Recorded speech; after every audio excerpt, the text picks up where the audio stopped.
চোখ রাখবো রানীগঞ্জের খবরে। রানীগঞ্জে ডাকাতির ঘটনায় গ্রেফতার দুজন, এখনো পর্যন্ত পলাতক 5 জন অভিযুক্ত। মাস্টারমাইন্ড সোনু সিংকে গ্রেফতার করেছে পুলিশ। সন্ডালে বসে ডাকাতির ছক করে সোনু সিং।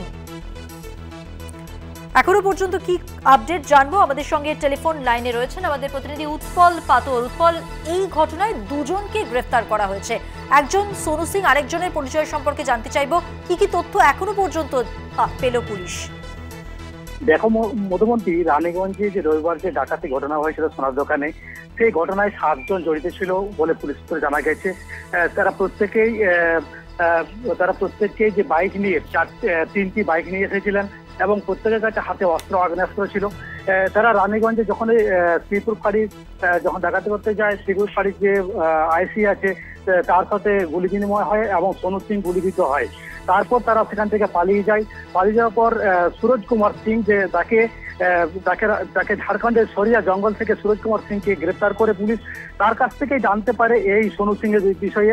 সোনু সিংকে ধানবাদুর থেকে গতকাল রাতে করে তাকে গ্রেপ্তার করে, তারপর তাকে বর্ধমান মেডিকেল কলেজে ভর্তি রয়েছে। এখনো পর্যন্ত এই গুলিকাণ্ডে 5 জন, এই ডাকাতের সন্দেহে যারা 5 জন এখনো পলাতক রয়েছে। পুলিশ খুব তদন্ত, মানে একদম পুলিশ, ঝাড়খণ্ড পুলিশ এবং আমাদের একটা বিষয়ের মাঝে জানতে চাইবো, এই যে গোষ্ঠী যারা এই ডাকাতির ঘটনা ঘটিয়েছে, এরাই তো গাড়ি ছিনতাইয়ের ঘটনাও ঘটিয়েছে।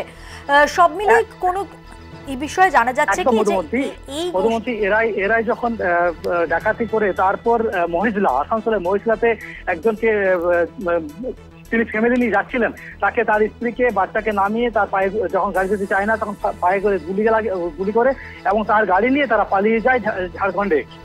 পুলিশ সোনু সিংকে অ্যারেস্ট করেছে এবং এই সোনু সিংয়ের কাছ থেকে জানতে পেরেছে যে এরা অন্ডালে প্রায় 10 দিন এই সোনু সিং মাস্টারমাইন্ড, এই 10 দিন ছিল এবং সেখান থেকে ডাকাতির ছক কষে, শুধু আসানসোল নয়, দুর্গাপুরের রানীগঞ্জ বেশ কিছু সোনার দোকানে তারা ছক কষেছিল, যে রবিবার দিন যেহেতু ফাঁকা থাকে, ছুটির দিন, সেই দিন থেকে এদের বিশেষ টার্গেট ছিল সোনার দোকানগুলো নিয়ে ডাকাতি করার। মধুমন্তী, উৎপল, কোন গোষ্ঠীর কাজ মূলত পুলিশ এ ব্যাপারে কিছু জানতে পেরেছে? এই সোনু সিং এর নামে বেশ কিছু অভিযোগ রয়েছে অপরাধমূলক। এই সোনু সিং হচ্ছে ডাকাতের সর্দার এবং তার কাছ থেকে আরো জানার চেষ্টা করছে পুলিশ। মধুমন্তী, ধন্যবাদ উৎপল। কথা বললাম আমাদের প্রতিনিধি উৎপল পাতরের সঙ্গে।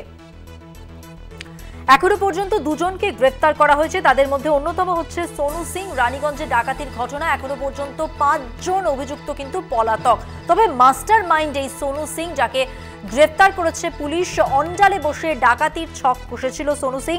গিরির জেলা থেকে আটক করে পুলিশ তাকে। গুলিবিদ্ধ অবস্থায় তাকে নিয়ে বিহারে পালাতে চেয়েছিল ডাকাত দলটি।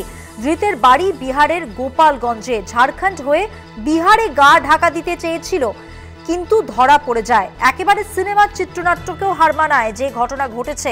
একের পর এক ডাকাতরা ঢুকছে সোনার দোকানে এবং তারপর যে ঘটনা ঘটেছে সে তো আমাদের সামনে। এবং এখনো পর্যন্ত এই ঘটনায় দুজনকে গ্রেফতার করা হয়েছে, 5 জন পলাতক। তবে তাদের মধ্যে মাস্টার মাইন্ড সোনু সিং।